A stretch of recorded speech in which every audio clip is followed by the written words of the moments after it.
We united and it feels so good.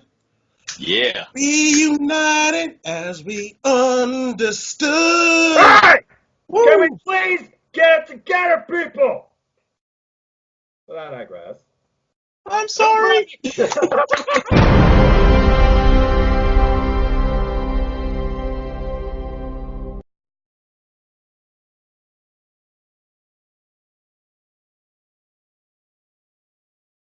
Good evening, everybody. Boy, did we get extreme this week. But I digress. Now, I'm just a simple man, and my name is Noah Foster, and welcome once again to another episode of 205 Live Matters, episode number 26.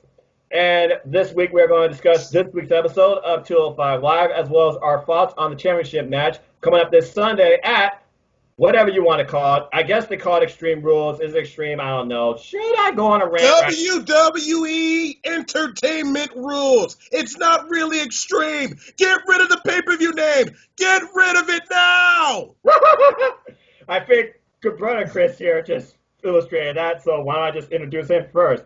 He's a man that is expressive. He tells you how it is. He is a leader of AEW Nation, and he always brings great entertainment and analysis. Good brother Christopher Willis. Welcome back, sir. How are you? Thank you. It's good to be back. Hey, a pleasure, man.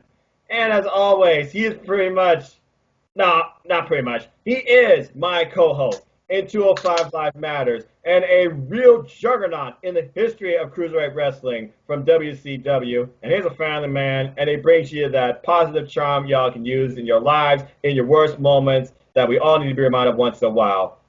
Good friend of mine, the holiday, Chris Mace. Chris, how are you and your family? Oh, family's doing good. Everything's going good.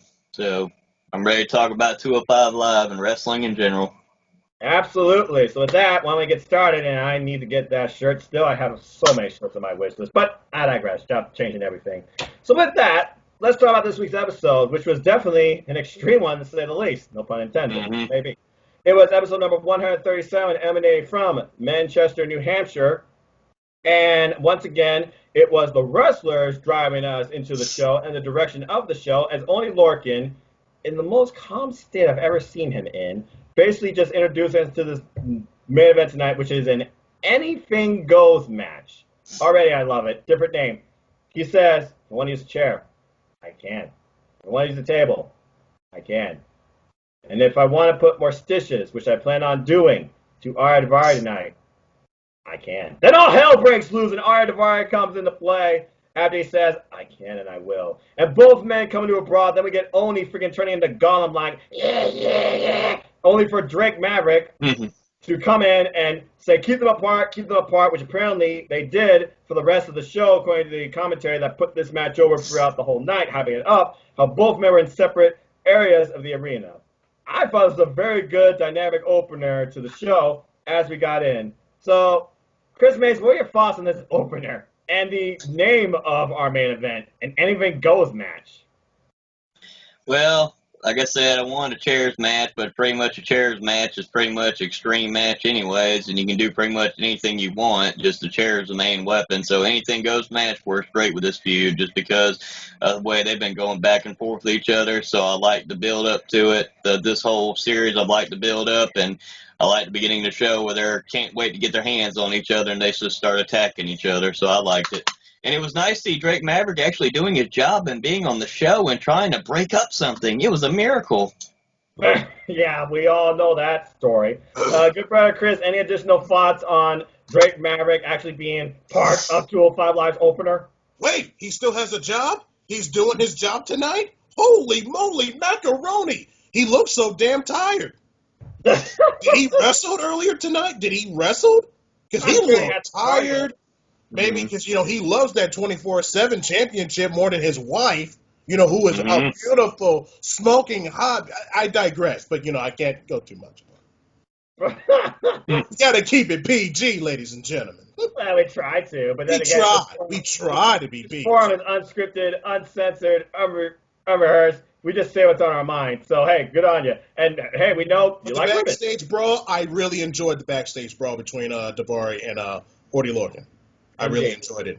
So we get into the show. We get our nice opener with the new, basically hyping up their current roster and all their glory. And then we get talks from our commentary team introducing us, Vic Joseph, Ada English, Nigel McGuinness, the second best three-person team right now, I think, in WWE, but I digress. And that's not saying much considering what they're, but not going to go that far because that world don't really mess too much with this world, thankfully.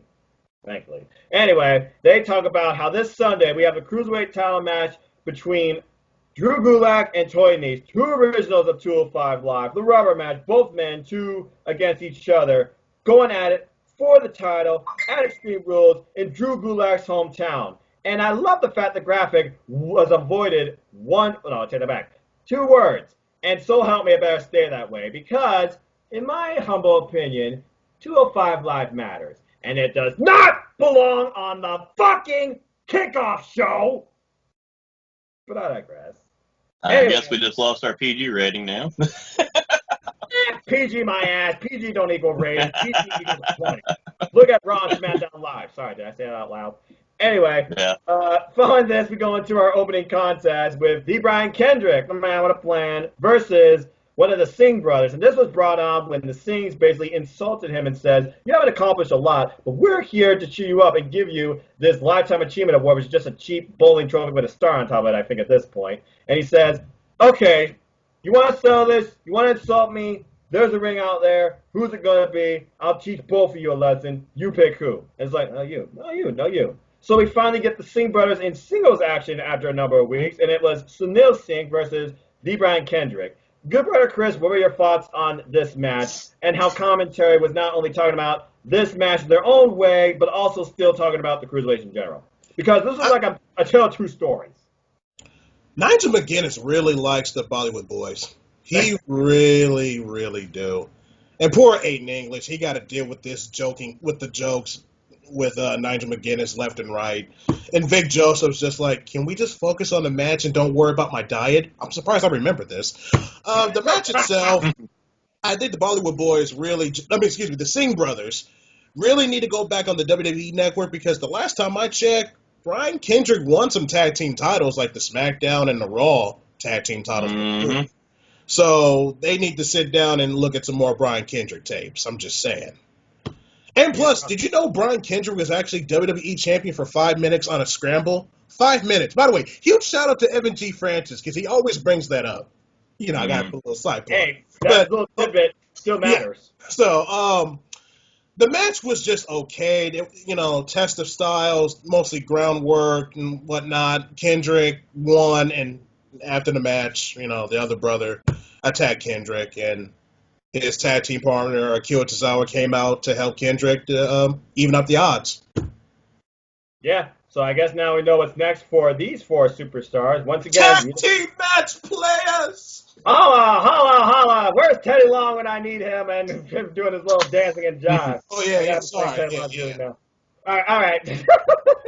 Shout out to one of my favorite GMs of all time. Chris Mason, what are your thoughts on this match, and what do you see coming out between the Singh brothers and now what looks like Akira Tozawa and D. Brian Kendrick? Oh, like I said, it was a basic match. Brought the right person won. Brian Kendrick, pretty much a showcase for him. People forget how good he is. Being former tag team champion of Raw and SmackDown, being a former Cruiserweight champion, being in TNA. He's been all over the world. That man knows what he's doing. He's not past his prime. He's still got a lot left in the tank. As Mark Henry would say, he's got a lot left in the tank. That's what that man does. And just pretty much he won the match. It just pretty much was a setup to me for him and Tozawa to face the Singh brothers, Bollywood boys, whatever I want to call them, Bolly.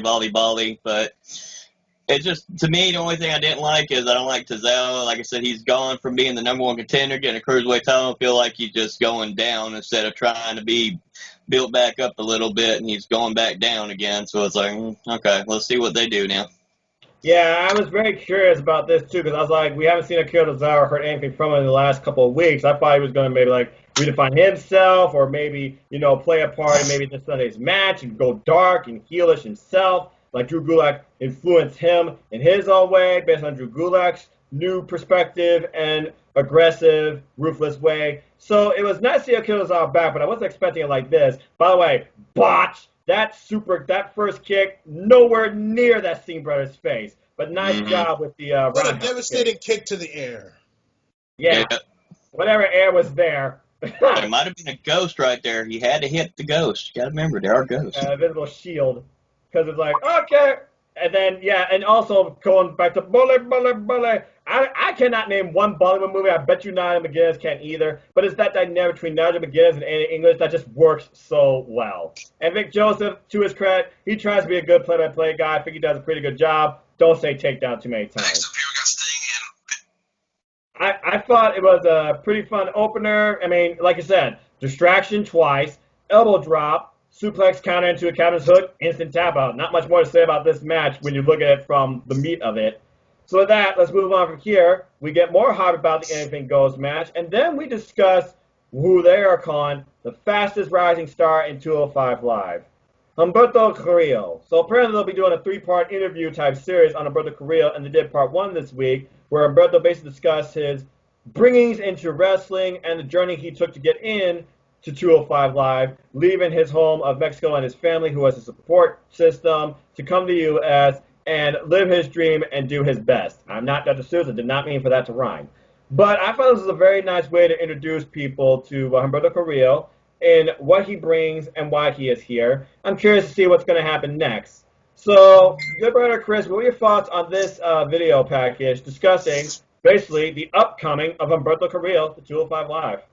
You know what? It's about time they really showed a video package about the real Humberto Carrillo. And plus, I'm actually happy he can actually speak good English. He was really good. His English was not broken at all. I really enjoyed this video package. I can't wait for part 2 next week on 205 Live. Me either. Chris Mays, what are your thoughts on Humberto Carrillo, and what do you expect to see in part 2, in your opinion? I think they're doing this the right way. I've been saying this before in past episodes. They're doing this the right way. They're slow burning him. They're doing that good slow burn of how to build a superstar up. And now they're giving you the backstory behind him. They're giving you information. They're letting you look further into the man himself. Because there's always more than just to a wrestler than just what they do in the ring. They have to have personality or anything like that. And I was really impressed. He seems like he speaks well. He's very humble about everything. Seems very genuine about everything. Seems like a big family man. That's a big plus to me if a wrestler's a big family man, just saying.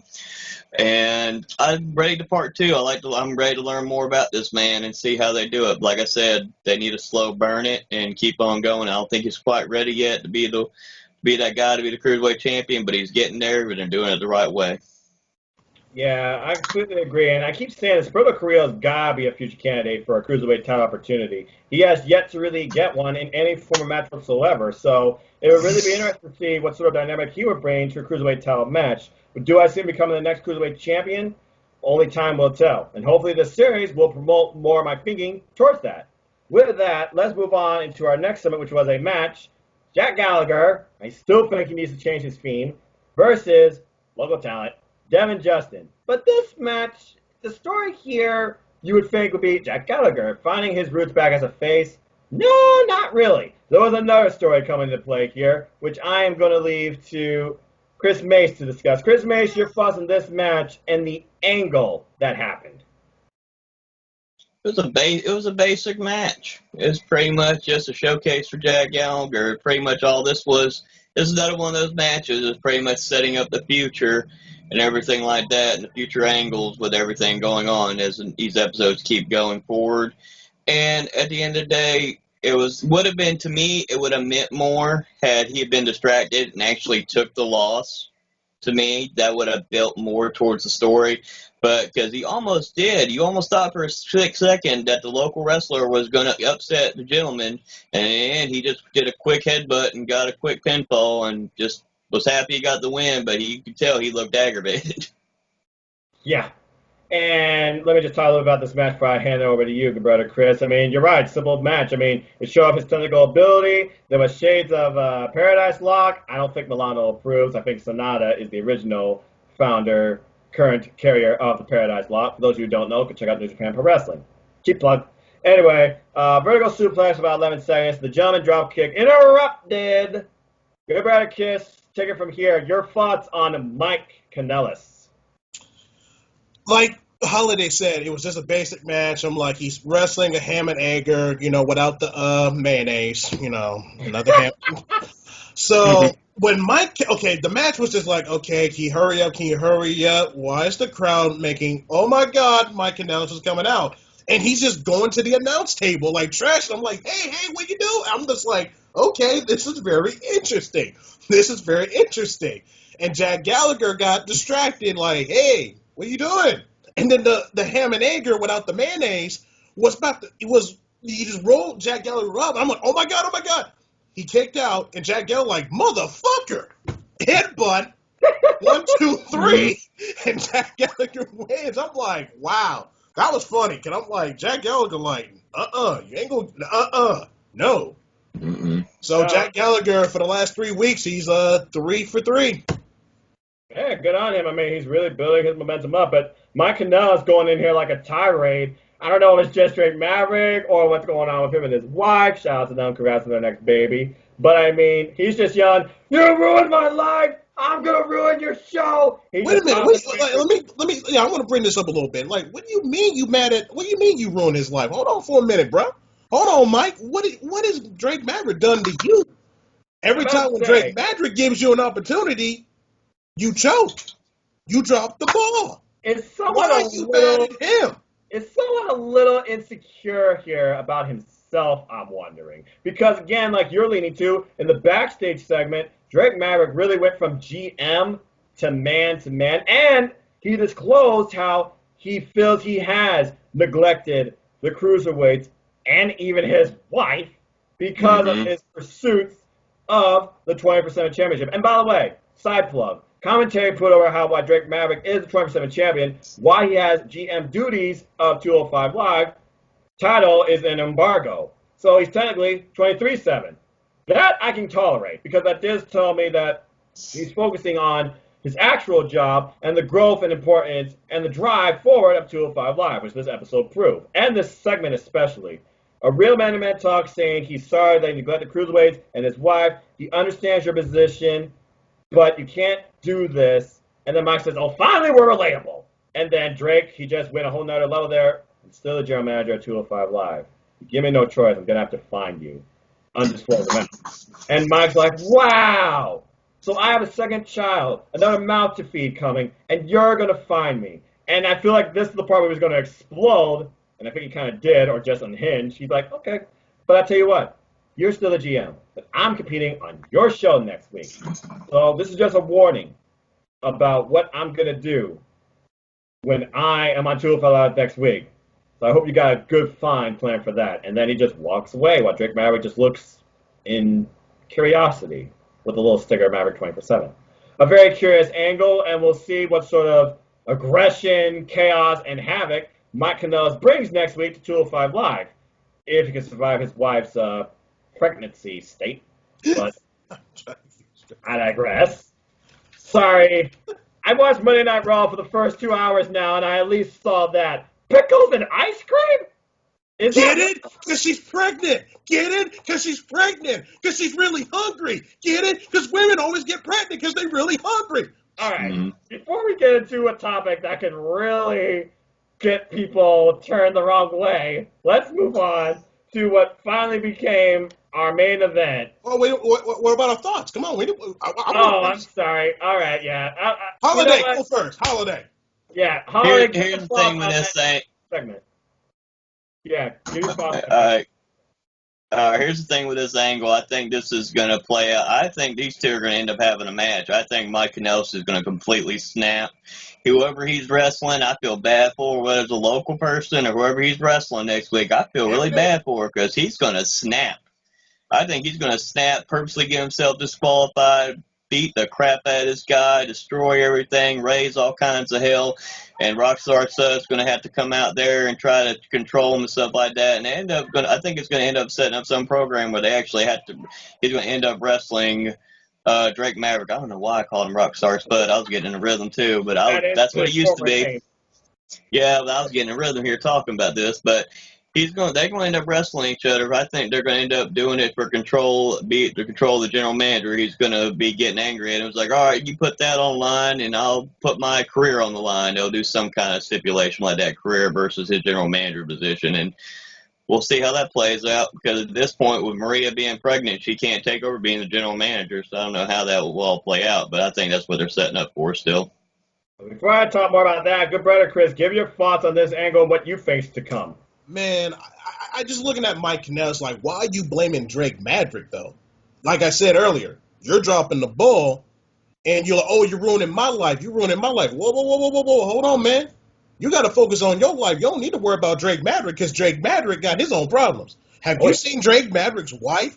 Beautiful, and you're not tapping that? Oh, sorry. Got to let that out real quick. But anyway, you got to worry about your wife disrespecting you. Say, you're calling me fat? Because on Monday night, Mike Kanellis is a straight bitch. Tuesday night, he actually wants to be a man. Like, I'm confused.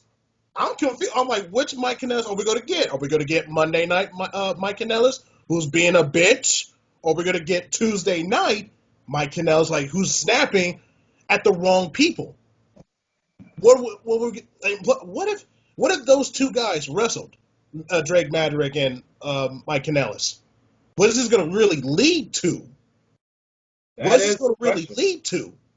Yeah, that is the question at this point. With the big show coming up, SummerSlam, I gotta imagine they're going to do something major with this Cruiserweight GM position and the Cruiserweights, because it looks like everything's going to change around SummerSlam. And we talked about this before. I thought they were going to set like a Survivor Series angle, Team Mike versus Team Drake. But now with his wife, being part of these 24/7 segments, and we're dealing with Maria now back on Raw. Something they're doing to promote like Working Mothers or whatever. And Mike's being like in two different worlds, it seems, or state of minds.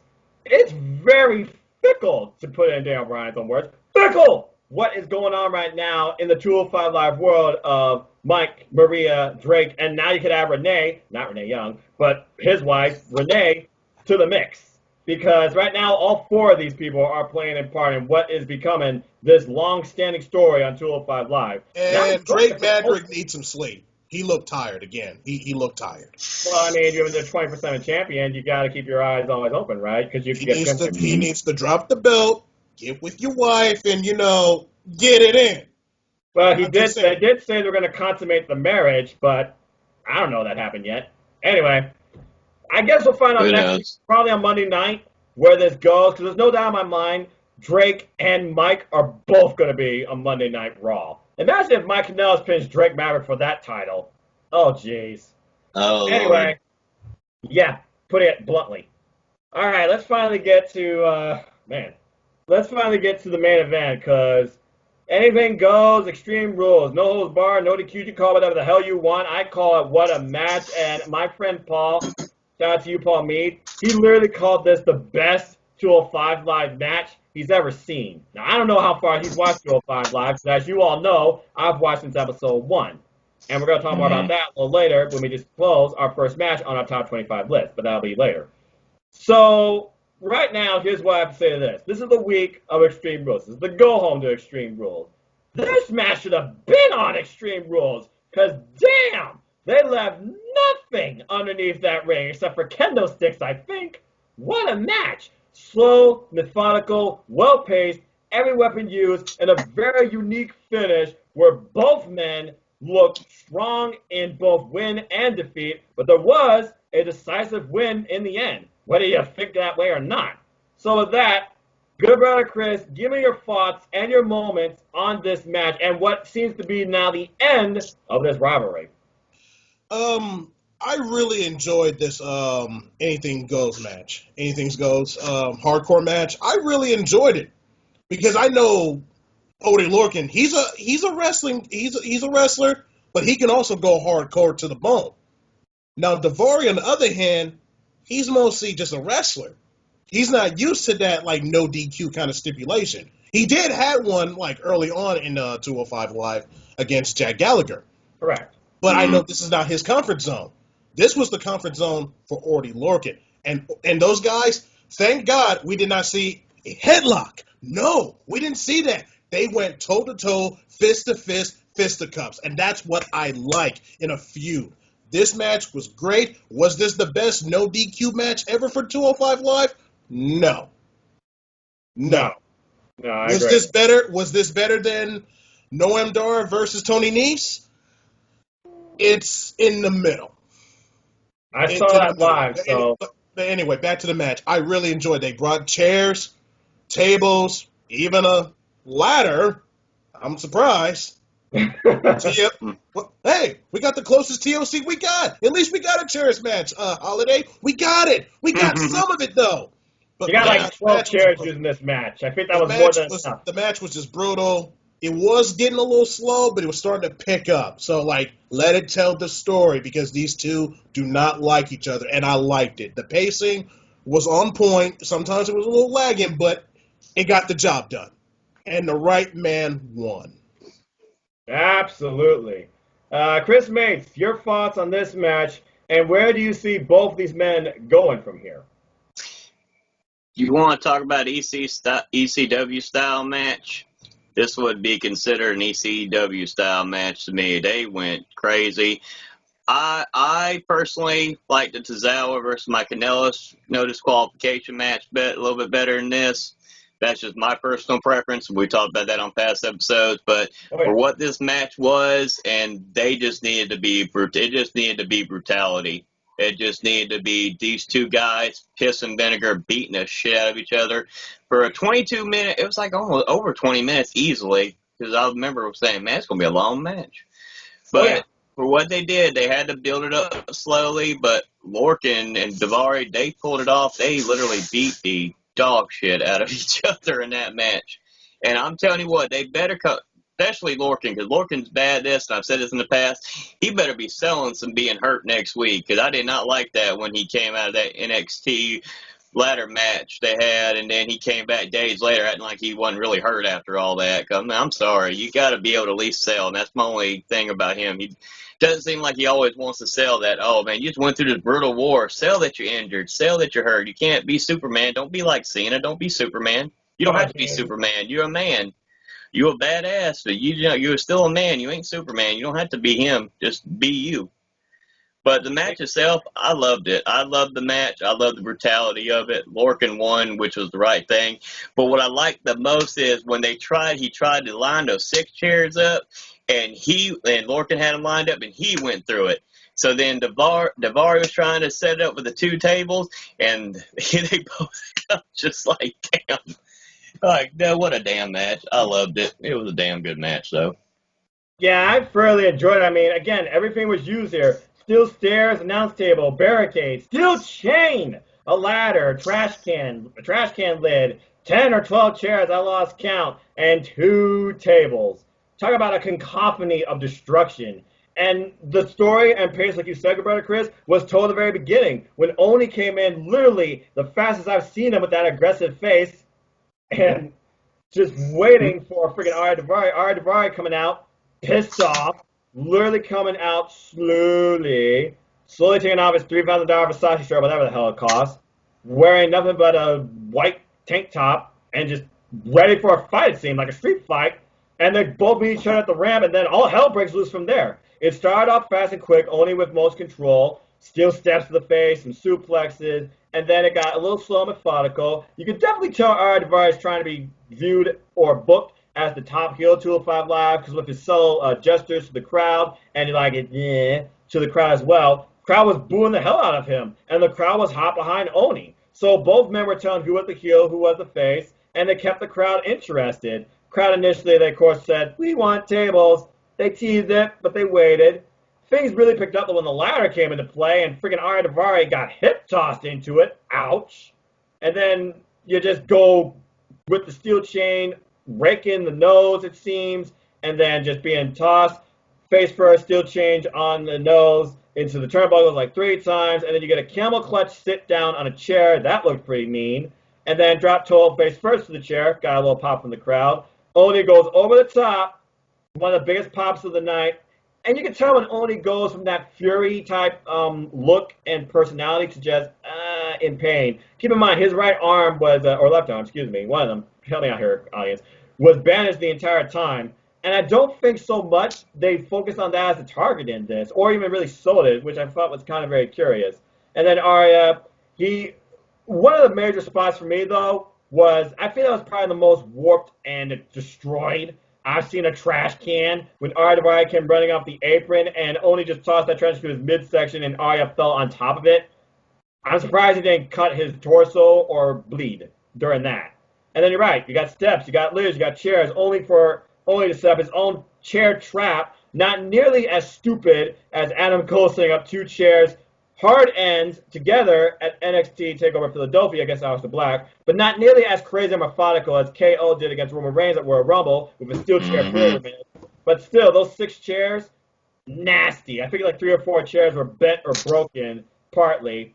And then, an interesting story, only pulled out earlier, a table to the crowd's chagrin. Table was forgotten. Vic Jones was like, oh, I forgot about the table. Apparently they didn't, but I thought Arya won here. That insane splash from near the top of the ladder, you see it on replay, he flattens Oney Lorcan.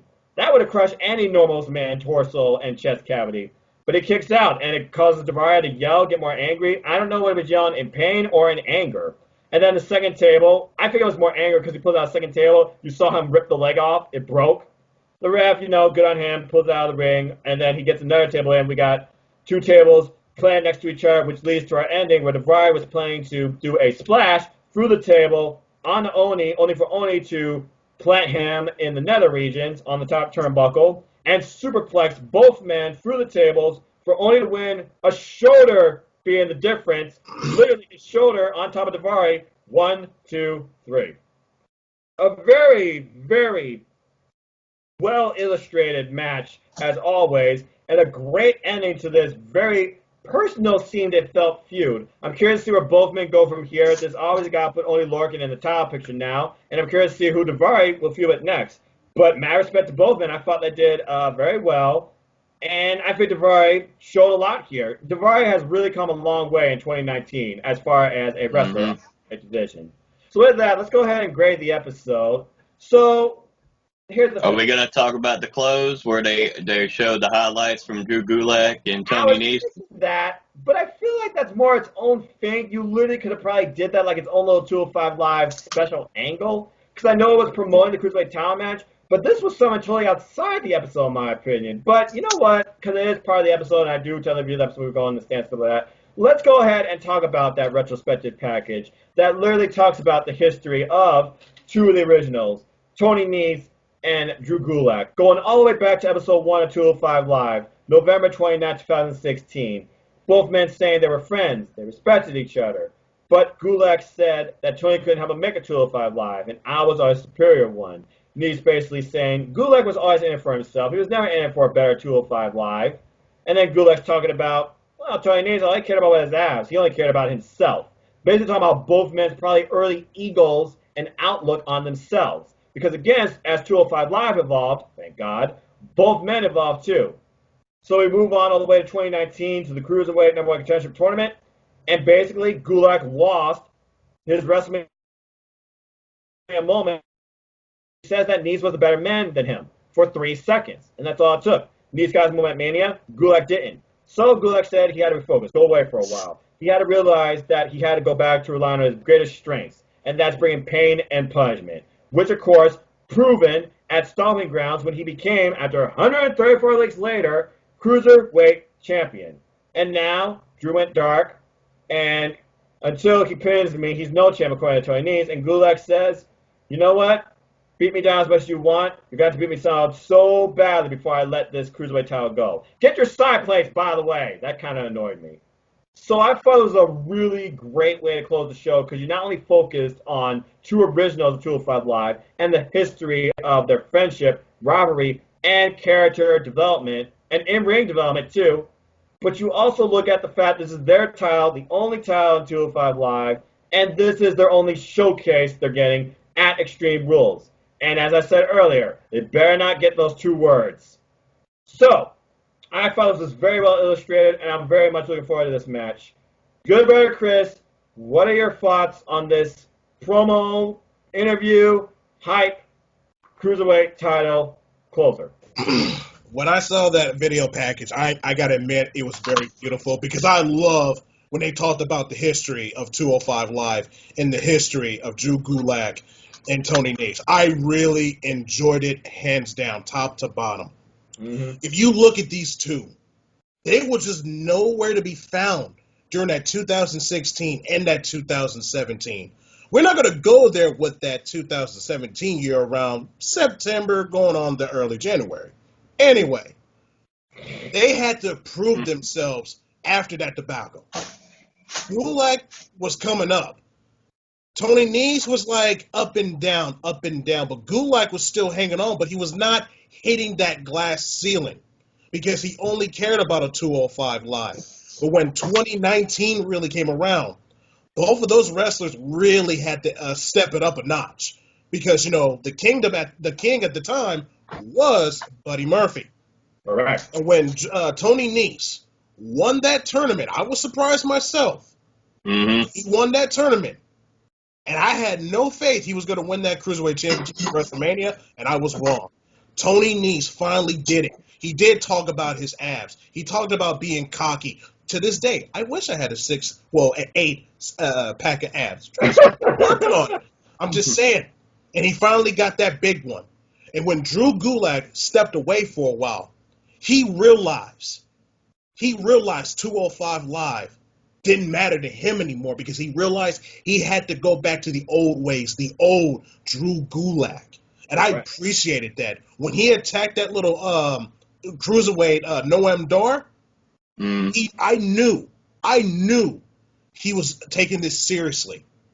When him and Tozawa was the number one contender, number one contender, he had to do what he had to do at Stomping Grounds. Yeah. See, I don't like WWE pay-per-view names. Seriously, it's really weak. Mm-hmm. And I was shocked. To this day, are they going to pull the trigger? And I admit I had Tony Nese.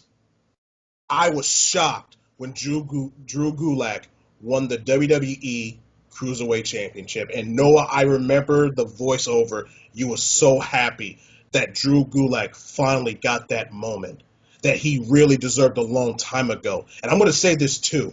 When Drew Gulak holds that Cruiserweight Championship, it looks good on him, but you need to get rid of the color purple. Bring the dark side of Gulak and get rid of the purple strap and make that strap all black. Damn right. Thank you. It's one thing that annoys me. It's color leather belts. I feel like it demonetizes them a little more. It makes it look cheesy. Give me the dark leather, especially with this new Drew Gulak. It would fit perfectly. I remember seeing a fan art rendition of a Cruiserweight title on freaking Twitter, and I was like, that freaking looks amazing. Black, gold, silver. Perfect. All right. Anyway, Chris Mace, your thoughts on this closer and veil package towards Sunday's Cruiserweight title match, and both men. This is very well done, like I said, because they're telling you the history. If somebody for the first time they're watching 205 Live and you're trying to get billed for the main event and understand what's going on, that's a perfect way to explain what's going on. You can understand both their aspects of what they're doing from their beginnings to what's going on now. You can see their growth and their progression with everything that's happened between when 205 Live episode 1 started to where we're at this moment. Correct. Right now.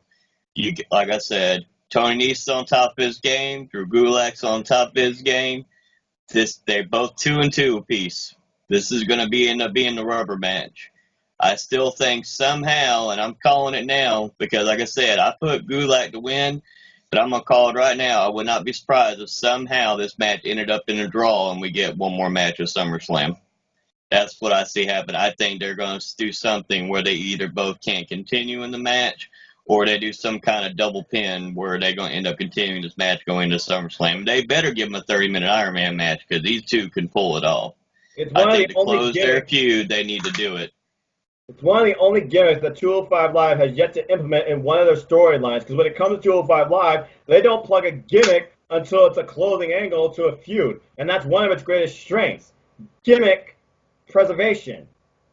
Anyway, yeah, So with that officially closes 205 Live. So let's go ahead and rate it now. And you're right, that was definitely worth talking about because it was still part of the episode. So with that video package hyping the Cruiserweight title match and all the hype they hyped for this match this Sunday throughout the night by commentary, talking about both men, even during other matches, but they didn't talk about like just random stupid nonsense trying to overshadow each other. You had a compelling final closing angle that made this match feel really personal between Oni and Arya Daivari. We got some foreshadowing now what's next to come between the Singh brothers and Deepa Ankita and Akira Tozawa.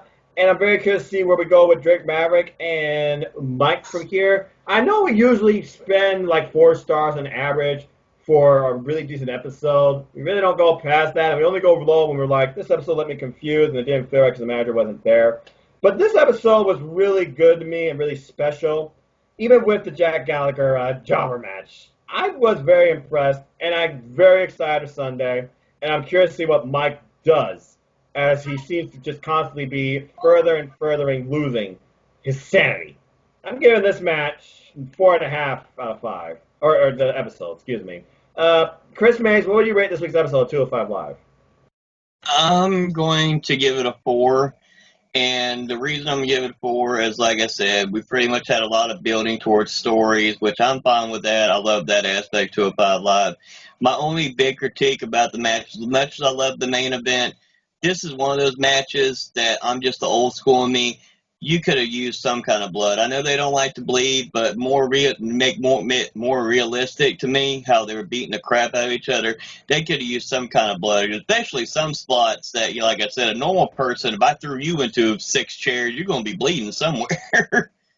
I mean, yeah. I think to me that was the only aspect that was missing to me, just storytelling wise. So I'm going to give it a 4 because it was still a great show. But that's my only critique about the main event. With that kind of a matchup and how long they went, that would have been the only thing I would have changed is somehow. I mean, you don't have to bleed. It could have been hard way, however you do it. But I think a little bit of blood would have added a whole lot more. Perfect example, Austin and Bret Hart. That blood added a whole lot more to that match. It could have been the same thing here. A little bit of blood could have added a lot more to that match. You're going old school there, and those two, and Austin's passing out. Anyway, good brother, Chris. What's your rating and your closing thoughts on this week's episode of 205 Live? I'm not going to go a 4 for this one. I'm actually going to go with a 3 2/4 for this show. Now the first 20 minutes was a little lacking, but Mike Kanellis saved it. The main event saved it, and the promo package. You know what? I'm going to do it better. 3 stars and 3/4. I'll make it better. Okay. I really appreciate your critical critiquing because, again, I've watched it since episode 1, and I'm hugely fond of Drew Gulak and Tony Nese. They're 2 of the originals. So, of course, I got a warmer spot for them as well, especially with the evolution of both men. Shout out to Triple H. And I like the fact that we're doing more with the GM angle here, but you're also incorporating how the shenanigans of the main roster are affecting 205 Live to the point now it's being used in story. And I thought the main event really proved once again how it constantly delivers on main events. You know how to close a story. You know how to make it seem personal. And it left me wanting more and figured about where these men are going to go. So that's why I was a little more generous. With that, let's go ahead and talk about some simple stances. Now, I know usually we open go-homes to pay-per-views with our stance on the Cruiserweight title, but I think we kind of covered that with the video package recapping itself because, again, we literally talked about, as it showcased to us, the history, what both men are going into as far as mindset goes, and who we believe are going to win. Because you already know who I'm going to pick, because it's Drew Gulak. It's freaking Drew Gulak. Mm-hmm. A new Drew Gulak. The best Drew Gulak for the best Puzzle 205 Live. Drew Gulak's retaining. And it's in his hometown. There's no way he's losing. Chris, I think you pretty much disclosed you picked Drew as well, right? Yes, Drew Gulak is my pick. Yeah, and Chris Mays, you disclosed that Drew was your pick as well, so there's that. Yeah. All right, so with that, let's go ahead and open the floor to anything that's on anybody's mind tonight. So why don't we start with, you haven't been on for a while, good brother Chris. What's on your mind tonight for Simple Stances? You know, about 5 minutes ago, my good sister, Sydney G, just messaged me. She said, are you going to bring this up on the Simple Stance? And I looked at it, and I gave her a GIF, like a little cartoon GIF of bullets. Mm-hmm. So I want to bring up a former superstar on 205 Live. Okay. Cedric Alexander.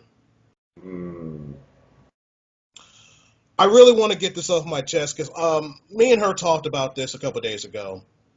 It just really irks the shit out of me that Cedric Alexander is not getting the respect that he deserves. This man was one of the pioneers of 205 Live. You bring this man to the main roster.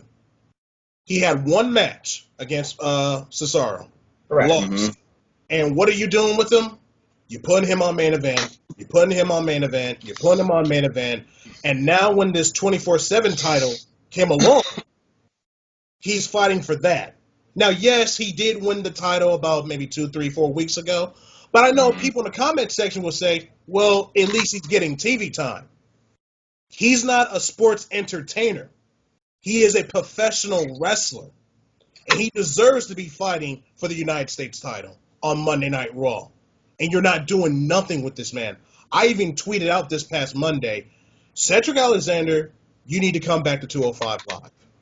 Mm-hmm. But that Monday night segment, when I think it was Shane McMahon, Drew McIntyre, yes, I'm bringing up main roster shit, versus Roman Reigns and a partner wearing a janitor suit and a mask. Now, true story, the crowd was red hot when the masked wrestler did the crazy moves and whatever. And when he got hit with the Claymore kick, the guy takes the mask off, etc. Alexander. No one cared. No one cared. But he did tweet it out. Hey, I took an opportunity. But I look at it as, yeah, for maybe 2 weeks when you wrestle Drew McIntyre on a Monday night and you're back fighting for the 24/7 title. Mm-hmm. It just really irks the shit out of me so much. Like, this man deserves better than this. He was a part of the Cruiserweight Classic. He even posted 3 years ago in, I think, 11 months when he was in tears that he was finally going to get signed with WWE. He lost 23 pounds so he could be a part of 205 Live. And you treating this man like a joke. You making him wear a luchador mask and a janitor suit in a main event of Monday Night Raw. And he's not a sports entertainer wrestler. He is a professional wrestler. And it just, like, seriously. Yeah, he's going to have that match against Drew McIntyre. Yeah, one loss, and after that, you're back on main event. Seriously. Well, let me go ahead and open my stance on that with this. I now work full-time 8 years later. I no longer watch Monday Night Raw in full. And as you all know, I still live #spoiler-free. The only recap I get of that last hour is courtesy of Aaron Riff, No DQ Raw recap that I listened to at work on demand. So you're telling me that this happened, Cedric Alexander, who in the past has literally tweeted, I miss 205 Live, hey, I can wrestle. And even when Bayley says, I watch 205 Live, Cedric likes that.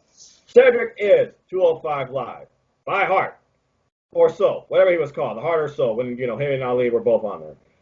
And now you're telling me, because I know in the past I've seen him in the 24/7 title chase picture, but this past Monday he would actually close the show as a janitor in a luchador mask when he got kicked in the face by Drew McIntyre. And he's been wrestling all this time on main event. Well, boy, Cedric, how that main roster call-up going for you? Bottom line, I see it as this. Cedric Alexander should go back to 205 Live, but it should be saved as a special moment. Now, obviously, Cedric Alexander and Drew Gulak, they have huge history. I would actually love to see Cedric Alexander face the new, I'm just calling it as it is, the new Drew Gulak, the best Drew Gulak I've seen, and see him try and take him on for the title, thus further elevating the Cruiserweight title and Drew Gulak, because in the end, I see Drew Gulak winning. But there needs to be times where you bring back these guys to 205 Live that you're doing nothing worthwhile with on the main roster. Yeah, you give him TV time. And that wasn't the original plan according to what I've heard. So good for Cedric on getting on that, but you realize what it's going to lead you to. And the fact that you said afterwards, when it's just him and there's like dead crickets or like no real reaction, that further saddens me. And that further illustrates the point that these people don't know the cruiserweights because you're not using them right. So Cedric Alexander needs to be pushed more in the mid-card because he can bring a lot more dynamicism to that mid-card division. The cruiserweights themselves could bring up your entire mid-card because your main product is failing. Don't believe me? Look at your reigns, look at ticket sales, and I can't wait to see how much is tarped off at Extreme Rules. I honestly would love to see Cedric Alexander versus Ricochet for the United States Championship. Because in my opinion, calling it now, Ricochet is not losing the title to AJ. And just don't give those two the microphone because they both suck. Well, unfortunately, and that's the other flaw here, because again, Raw is sports entertainment leverage. If you don't give a good promo, you're gonna fall to the wayside. Unless you're in, like, you know, a faction leading somebody with a good promo that can help elevate you. Hence the whole Shane McMahon bullshit. But anyway, yes, I do believe Cedric Alexander should go at the U.S. title, but maybe it would be best for him to somehow either start a faction or find a mouthpiece. And I'm not talking about Taz O'Neil. We all saw Taz Worldwide worked out for Akira Tozawa. I'm gonna put a little input on this. If he was paired with Titus O'Neil, just stay on main event or just ask for your release. Damn. But or at least ask for a promotion. Yes, I'm saying promotion. Go to NXT. All right. Well, in that case, like I said, I do hope better things for Cedric Alexander. But again, unless he cuts better promo, I don't see it getting better from here. And that's another thing also that people are insulting Ricochet about too. But I digress. I talked too long. Chris Mace, your thoughts on Cedric Alexander and main roster involvement? It's been a complete flop so far. I would have been okay with this story if they had done it in the aspect of, okay, Shane and Drew are looking for a partner, and they look at Cedric Alexander, and they're like, hey, all right, well, and then they have some kind of storyline, hey, isn't that a guy from 205 Live? Oh, hey, man, we can take you on. It's all right, why don't you be Roman's partner? They'd have done something like that, like giving him doubt because he was a 205 Live star, and giving them a few extra minutes, let him showcase what he could do in that ring as Roman's partner. Not this whole, we're going to put you under a mask thing because the crowd was into it. Oh, man, look at this mask guy. Go, he's going at it. Look at it, he's going. And you watch those move sets. And for people that watch 205 Live before and seen Cedric Alexander, you know, most of us are like, oh, that's Cedric Alexander. Just the way he's doing. Look what he's doing. And then as soon as he unmasks and reveals it's him, you see his mouth's been bloody up because he's looking and holding, showing the blood and stuff. And then nobody cares. They're like, oh, no, oh, okay, who are you? Just like they're dumbfounded. I don't know who this is. Who is this guy?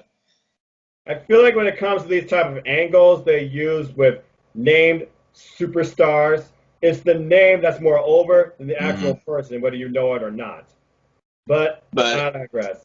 Great simple stance, Chris. One last thing. Every time when he's like chasing for that 24/7, like just doing the little run-in in the backstage, it just hurts the shit out of me. I'm just like, you don't need that title. You deserve the United States, or find a tag team partner to go for the tag team titles. No matter what, the Raw tag team titles are shit anyway. Hey, remember Nicholas? Yeah, those Raw tag team titles been dead for a long time. Don't ask. You had to mention Nicholas. People, I know in the comments, well, a little kid won the title. It was desecrated. Remember? Yeah. Those Raw tag team titles are shit. Compared to Chris, okay. It was a WrestleMania moment. Now I'm going to shut up. Chris Mays, talk. Anyway, so what I was going to say, at the end of the day, they need to just move Cedric Alexander. You can't always go back to relying on that. 205 Live is doing good right now. We don't want to have it fail and go, okay, not have it fail, but have Cedric Alexander go back. Let him go back. Let him go to NXT. I think he have a great opportunity to have some great matchups being in NXT. There's a lot of great opportunities for him to be in NXT. He would get showcased, and his talent would be appreciated a whole lot more than it's being on the main roster right now. Okay. Let's not always say, hey, let's send him back to 205 Live. Let's give him a different opportunity. Let's put him on NXT and let him thrive in NXT. I think that'd be the best fit for him right now. I like that actually a lot too, because I think about Kushida, for example, and he's going to face Apollo Crews next week, former NXT superstar that really hasn't done a lot lately on the main roster. Lately got beaten out by Andrade. That's going to be a great match in itself. But Cedric Alexander had never been to NXT, so it would be a very Cedric Alexander's been on NXT in the past. Mm-hmm. Yeah, he is. 2016. He was a part of the crew. He was a part of the Dusty's Classic. back in Mhm. 2016. Oh, And his partner was Andrade. Was it Andrade? I think it was Andrade, if I remember right. Yeah, it was Well, Andrade. actually, Yes. that was just a long time ago during the early stages of NXT. Yeah. But yeah, I would like to see Cedric Alexander take on the current crop of NXT talent because NXT is just insane right now. The things that they are doing and the way they're just constantly shifting out who you see each episode and elevating. This Breakout 20 is an example of that. Every week, different match, different two people, and they are just getting hot and hot like crazy with the crowd. I have not been disappointed or have seen one person yet in this Breakout 20 not get a positive reaction from this crowd based on what they gave you. And if that's just their first match, the first takeaway from these people, imagine bringing Cedric back, which they formerly know, to go against the likes of Kushida, for example, or some of these breakout stars. I would actually like to see him take on freaking Velveteen Dream, personally, but that's just me. I like him to take on Adam Cole, so I want him to take on him. I don't know if we're going to push him that far yet, but he definitely could bring you a run hell title match. Cedric Alexander can wrestle anybody on the wrestle anybody on NXT. Yeah, it's simple as that. Anyway, bottom line, Cedric Alexander, what's next or what's best? I think NXT or one of the other two and take a chance because 24/7 title and jobbed out by Drew is not going to help you. All right. Nope. Very good, simple stance for tonight, Chris. I think you definitely are going to get a lot of reaction from that. And you know what? I say just bring it, people. Chris Mace, what's on your mind tonight for simple stances? All right, I got an interesting one. That's why I didn't bring it up. So I want y'all to think just off the top of your heads on an answer to this question, just so you didn't have time to think.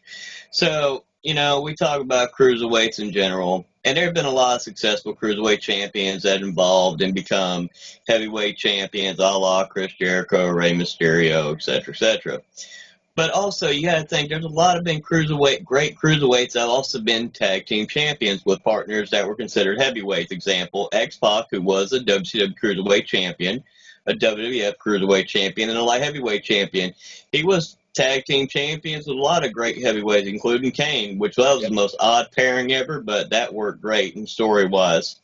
So my question for y'all is, what 205 Live star from any time, past, present, from 205 Live, and pick one main roster heavyweight, and who would you pair together to make a tag team to hopefully become tag team champions? Because we've had a lot of great cruiserweight and heavyweight tag teams like Tajiri and William Regal, because Tajiri was also a cruiserweight champion, light heavyweight champion. That's another example.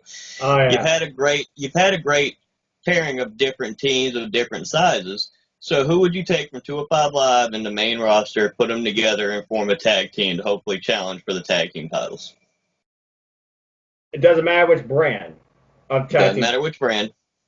Oh, wow. It could be past or present from 205 Live. You could go back all the way from episode 1 all the way. If I'm looking at the current roster and main and 205 Live and forming what you're basically calling a strange bedfellow, I would probably go with, just because I figure it would be an interesting dynamic, and I don't know if you would call him a heavyweight though, but he's vicious. You know what? I'm just going to go really wild and out there though, because I feel like the unorthodox style and the aggressive style could really deliver something unique. Samoa Joe and the Brian Kendrick.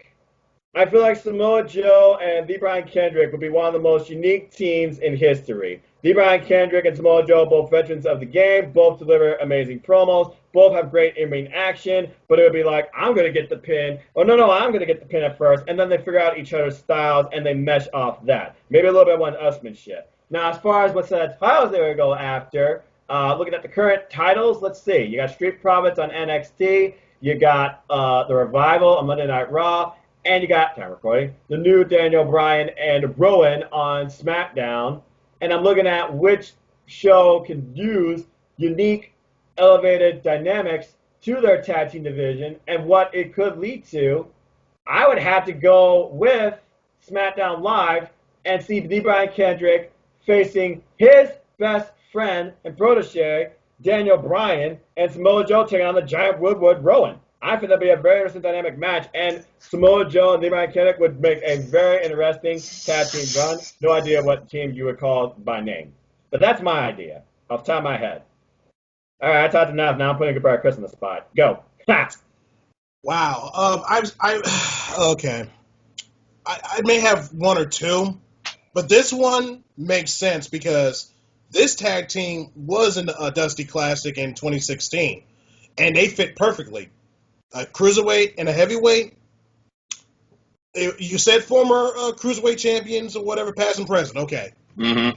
No Way Jose, Rich Swann. Yes, they did pair together. Mm-hmm. They did pair together. They Yes, lost they in the quarterfinals. Right. You had a cruiserweight, you had a heavyweight, and they blended perfectly because they both like to dance. They had the chemistry. It was there. You got to have chemistry when it comes to tag teams. I'm gonna put one for SmackDown. This for a heavyweight. Hopefully, if he's still a cruiserweight, Buddy Murphy, Randy Orton as a tag team. Damn. The best kept secret and the Viper? Whoa. Mm-hmm. Well, that would definitely be an interesting dynamic for SmackDown. All right. That was a random. That was the only random I had. Monday Night Raw. Right. Hey, people. Fantasy book. Join in the fun. Chris May's great one. All right. I want to close with this. Woo. Yo, you don't want my answer? Oh, I'm sorry. Yeah, you're right. I'm like, I feel like the guy that gives the stand. Oh, yeah. We didn't hear nothing from Holiday. Yeah, we didn't hear nothing from him. Go ahead. This was his idea. I'm going, all right. I thought about this long and hard, and so if I use current brand right now, I'm going with Drew Gulak and Cesaro, and I would want them to challenge for an NXT UK Tag Team titles against the Grizzly Young Veterans. Oh, now you're talking my language. Two men that I've always said, push these men, both men incredibly capable in ring from all standpoints, and then you got the grizzled young veterans who believe they are soon to be recognized as the greatest tag team in professional sport. My God. Match. That is brilliant. And I want to see how many times Cesaro would actually Nerdgasm. Yeah, we hit that point. Oh, that was brilliant. All right. That was really interesting right there. You went all the way to NXT UK. We didn't even think about NXT, but then again, NXT and 205 Live, they're always mixed mashing and clashing. So, I mean, there's a lot that's going on there. I almost want to say the worlds collide with them clashing from the NXT UK people too. Exactly. You know what? I almost want to say Akira Tozawa and Matt Riddle could also be a very unique tag team because you got the dynamic Akira Tozawa, and then you got Matt Riddle, who's always laid back and stuff, but as soon as the bell rings, he's all business. And truth be told, Akira Tozawa's all business too. But he has that nice smile, and he will tell you, "You're fired." I got one too. This one's perfect. What? Velveteen Dream. They teamed together in the Indies. Velveteen Dream and Leo Rush. I almost forgot Leo Rush still had a job in WWE. Hey, that's my line. Well, I mean, but think about it. They have I know. That is a great one too because you have the mouthpiece and the dynamic Leo Rush versus the very ambiguous but also flashy Velveteen Dream. I feel like I feel like it's gonna be a battle more of who A wants the spotlight more or B who could get the win more because both men do have a top rope maneuver. So there is that. Oh man, that is really good. I like that a lot. You know what? I'll do one more since you said anytime former cruiserweight or heavyweight, blah, blah, blah, blah. Just because I know what Tony Nese started as, and this guy always represented himself as one too by his body, I'm going with the masterpiece Chris Masters and Tony Nese. I feel like both of them going after each other in a close down for the best body, and then they'll be going after each other to see who either A, has the strongest submission, maybe each one trying to outdo the other. I don't think Tony Nese has a submission, actually, so I like to see Tony Nese trying to attempt master lock on somebody, but then I like to see Chris Masters trying to attempt what Tony Nese does with the running knees. and then you get a game of one-upsmanship as well. And I feel like that team right there, perfect fit Monday Night Raw. And they could face somebody like, if I could think of a tag team off the top of my head, you know what? Because both men, they are about the body, but they're also strong and physically capable too. And I feel like the Usos come up with some real fun material against them, but also have a great match. I put them against the Usos. So that's just off the top of my head right there as well. I got one more. I got one more too. Go for it. We're gonna go with this. Yeah. You said heavyweight and cruiserweight. Yeah. Mm-hmm. Andrade Cien Almas and Humberto Carrillo as a heel. Oh, what? Wow. Oh, That'd be interesting. Think about that, though. Humberto Carrillo's probably the biggest baby face coming up on 205 Live, especially by any English. Imagine how that would just destroy any English and just put Nigel over. And then you get these two facing the likes of, I don't know, Angel Garza and Rey Mysterio. That would be an insane four-way dance right there, too.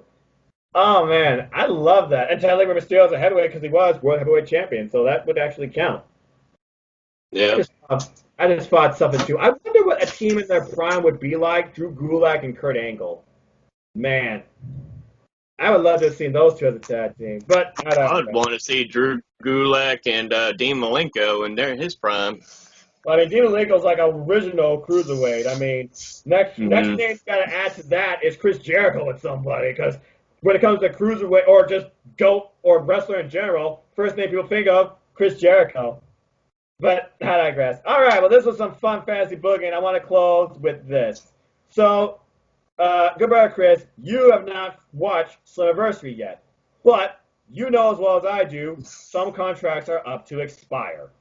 And one of those that's up to expire at the time of recording, probably already expired, but you don't know anything that happened to Slammiversary yet, Johnny Mundo.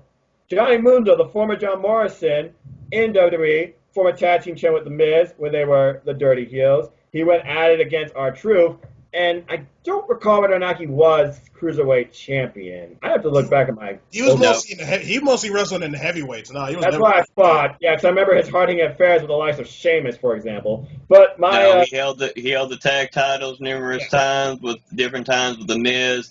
He was also a former two-time Intercontinental Champion. He was former ECW Heavyweight Champion. I forgot about these. He never won a heavyweight title or a cruiserweight title besides that ECW championship.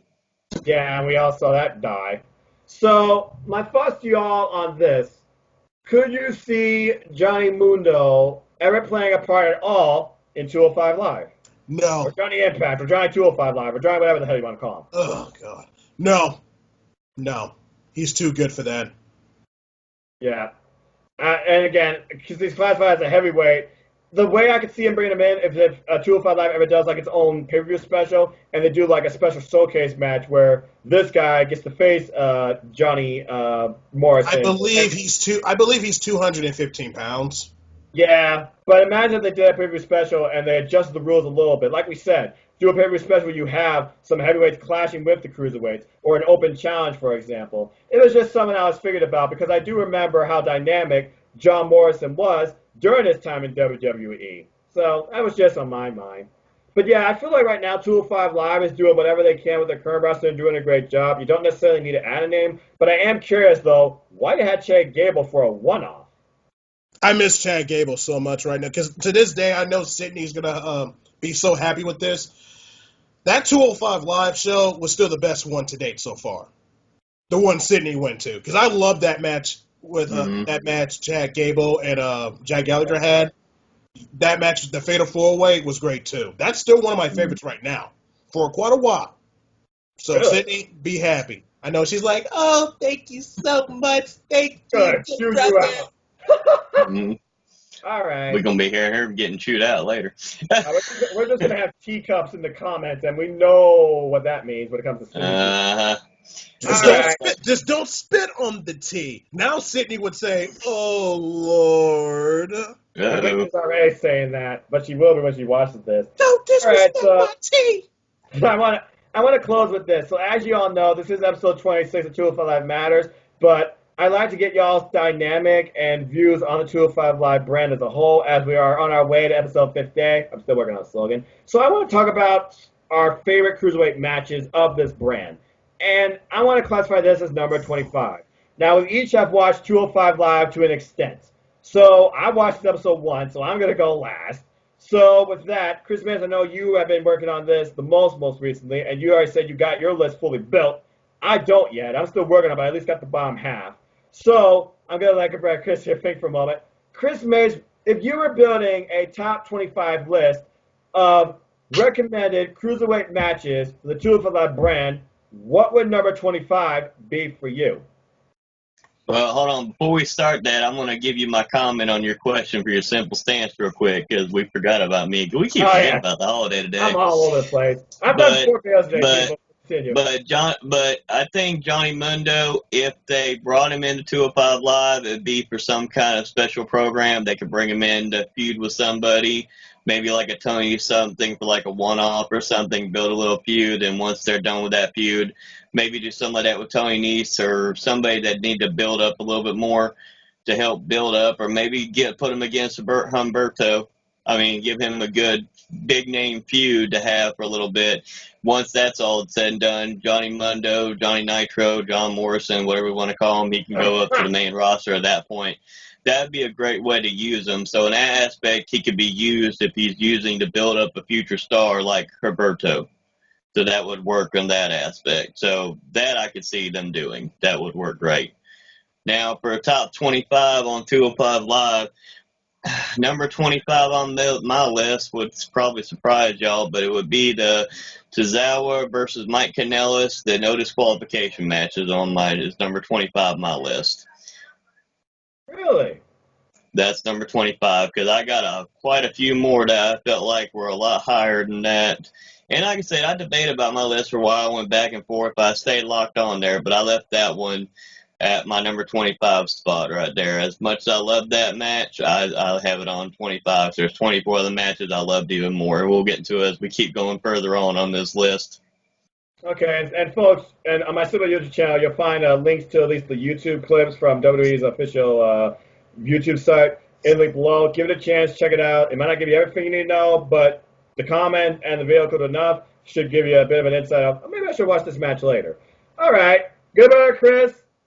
What would you rate as number 25 if you were making a top 25 list of your favorite matches, or best matches, basically, from 205 Live? Oh, man, top 25. Just number 25? Yep. I was really on my phone on the app network real quick. Like, let me figure something out. But you know what? I'm going to go with this one. I'm going to go a little old school. Late 2016. Rich Swann defeating Brian Kendrick for the Cruiserweight Championship. Wow. That's very old school. That was like the first, wasn't that like the first episode? I think it was the second or third. No, it was second or third. Yeah, I was about to say, because I think Rich Swann and D. Brian Kendrick, they had like multiple encounters for the Cruiserweight title. Because I do remember going into the 205 Live brand, D. Brian Kendrick was Cruiserweight champion. Because prior to that, it was the winner of the Cruiserweight Classic, T.J. Perkins, who was Cruiserweight champ, but they had built a storyline and an angle, a weird one at that led to D. Brian Kendrick becoming the inaugural Cruiserweight champ into the 205 Live brand. So a very interesting pick, I must say, because technically D. Brian Kendrick started off as Cruiserweight champ, and Rich Swann was second. Okay, so I like what you all did there. You all went old school, and I was thinking about this for a while, because as you all know, I've been for the worst of it, I've been for the best of it. So I'm thinking about all the storylines. I'm also thinking about all the cruiserweights. And I don't want to oversaturate my list just focusing on one cruiserweight or he's the only cruiserweight that gives you the best matches, blah, blah, blah. So I'm going to go really old school, though, with this one. And this was a toss-up for me between the inaugural Cruiserweight Championship match of 205 Live, which you just pointed out, where Rich Swann had his moment. And then I think a little further ahead to why it was crazy, it did lead to a great I Quit match. Noam Dar versus Cedric Alexander.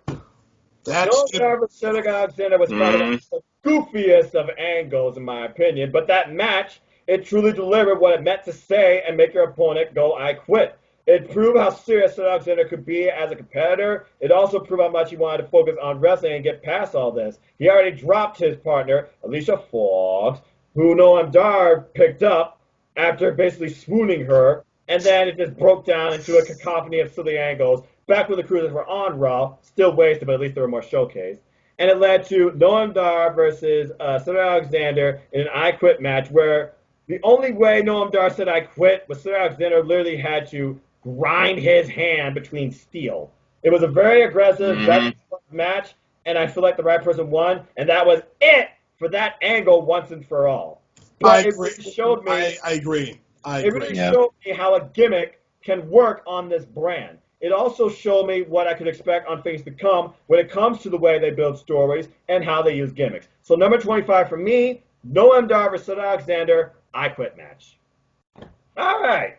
Well, I think with that, that's a good way to close this episode. So, ladies and gentlemen, I think we are done here for tonight. So thank you so much for tuning in to this go-home edition of 205 Live Match towards WWE's main event pay-per-view for July, Extreme Rules.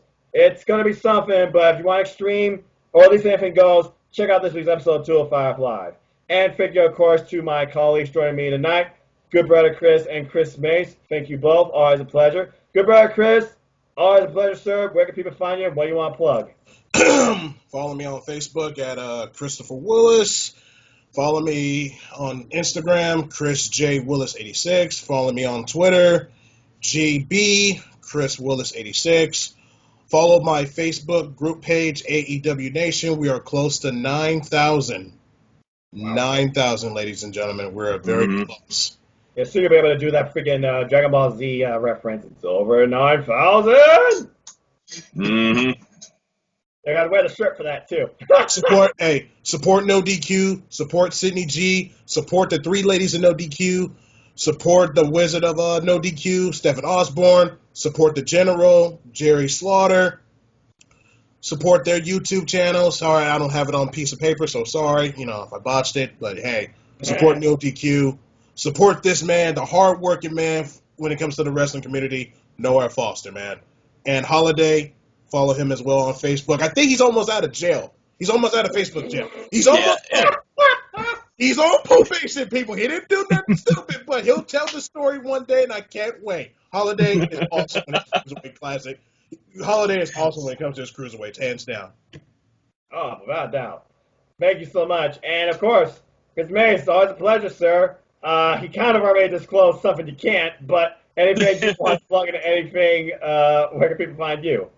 Yeah, well, you can't find me right now, so therefore I got less than 2 weeks to go on that. But pretty much, so since he brought it up, let me go ahead and just say the story real quick. Oh my God! So what happened is when you share stuff on Facebook, when we do these episodes, we record 205 Live, NXT, NXT UK, and stuff like that. I would share them to different groups, or I'd share them to friends on Messenger that wanted to see them.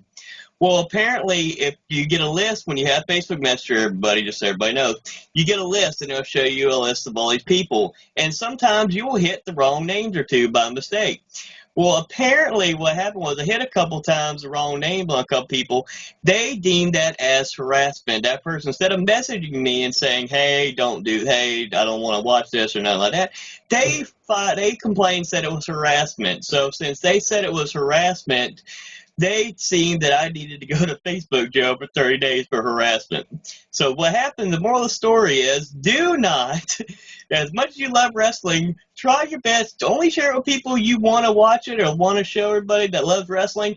Don't accidentally send it to some people on accident, because they might go complain and say you're harassing them about wrestling. So that's the moral of the story. That's why I am in Facebook jail. There's the whole story. So you got reported. Yeah. Instead of getting messaged, hey, it's not my cup of tea or whatever, or I'm not in the 205 Live, whatever, they said it was team harassment. Wow, Mark Zuckerberg with the laws, man. Well, okay. Anything else outside that? Just support the NX team. We all work hard on these videos, and support No DQ. They all work hard on the videos, and pretty much as I reveal the story now, at least they'll give you a reason to watch towards the end. So there you go. You can find out the reason why the Holiday's in Facebook jail. Man, the Holiday, the storyteller now. That was so funny and awesome. Real honesty. Wow. All right. Well, thank you both. The one I told, the whole story too. And now you're going to tell the whole YouTube community. So, folks, a little bit of awareness. Be careful what you share on social media. It can end up biting you. You can end up All right, enough of that. If y'all want to know more about me, though, know this. I'm just a simple man and a lifelong fan of Mountain Dew and wrestling. So if you want to follow me and talk anything wrestling, look me up on Twitter at nodq.com/Noah. It takes you to my Twitter page, or at Enfoster1916 for those that hate URLs. And I'll talk to you anything wrestling, whether it's WWE, all 5 brands, Raw, SmackDown Live, 205 Live, NXT UK, NXT, and everything beyond that, including but not limited to AEW, Impact Wrestling, Ring of Honor, New Japan Pro Wrestling, Stardom World, Defiant Wrestling, and the list goes on and on, and independent wrestling in general. Support independent wrestling, folks.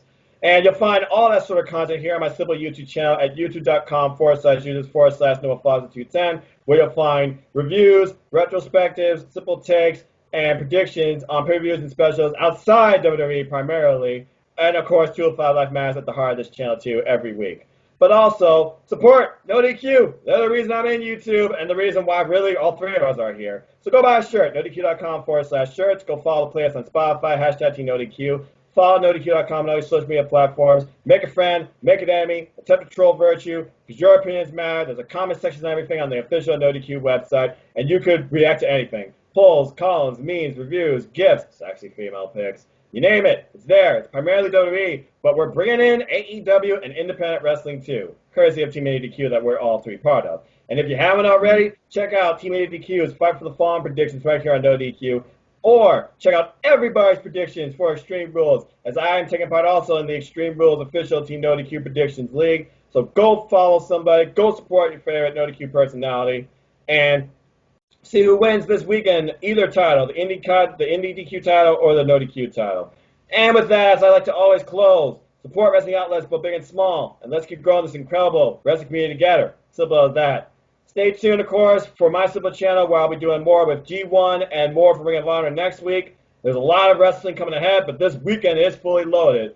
So with that, like, share, subscribe, comment, tell a friend, leave us your thoughts down below on 205 Live, why 205 Live matters to you, and whatever criticism you might have too. Everything just keeps me going. This isn't leaving anytime soon. With that, thank you all for watching. Thank you all for tuning in. Enjoy live, enjoy wrestling, treasure your families. Find yourself some fun. Go claim your moment. And until the next video, I hope you all have a good night. Have a good night, everybody. And 205 Live will always matter to me. And not on the kickoff. Bye, everybody. Thank you. Fuck you, Shane!